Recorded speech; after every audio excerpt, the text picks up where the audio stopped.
ഇരിട്ടി ടൗണിൽ കെട്ടിടത്തിന്റെ ഗോവണിപ്പടിയിൽ മരിച്ച നിലയിൽ കൂലിത്തൊഴിലാളിയുടെ മൃതദേഹം കണ്ടെത്തി. ടൗണിൽ വർഷങ്ങളായി വിവിധ തരത്തിലുള്ള കൂലിപ്പണിയെടുത്ത് ഉപജീവനം നയിക്കുന്ന ദാസന്റെ മൃതദേഹമാണ് ഇരിട്ടി ബസ് സ്റ്റാൻഡ് ബൈപ്പാസ് റോഡിലെ ലോറി സ്റ്റാൻഡിന് സമീപത്തെ കെട്ടിടത്തിന്റെ മുകളിലെ കോണിപ്പടിയിൽ കണ്ടെത്തിയത്.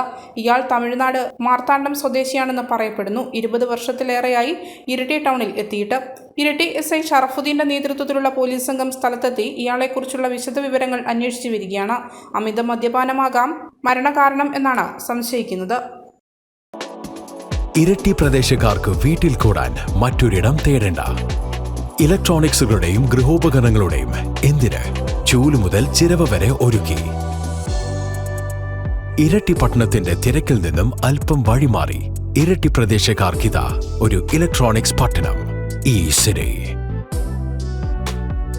ഏറ്റവും വിലക്കുറവിൽ എല്ലാ ഉൽപ്പന്നങ്ങളും ഒരുക്കി.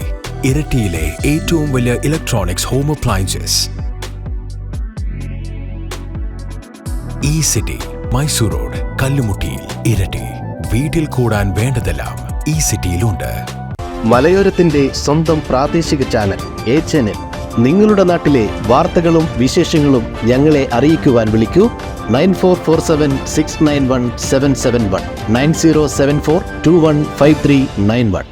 നിങ്ങളുടെ നാട്ടിലെ വാർത്തകളും വിശേഷങ്ങളും ഞൊടിയിടയിൽ അറിയുവാൻ A-Channel ന്യൂസ് ചാനൽ സബ്സ്ക്രൈബ് ചെയ്യൂ.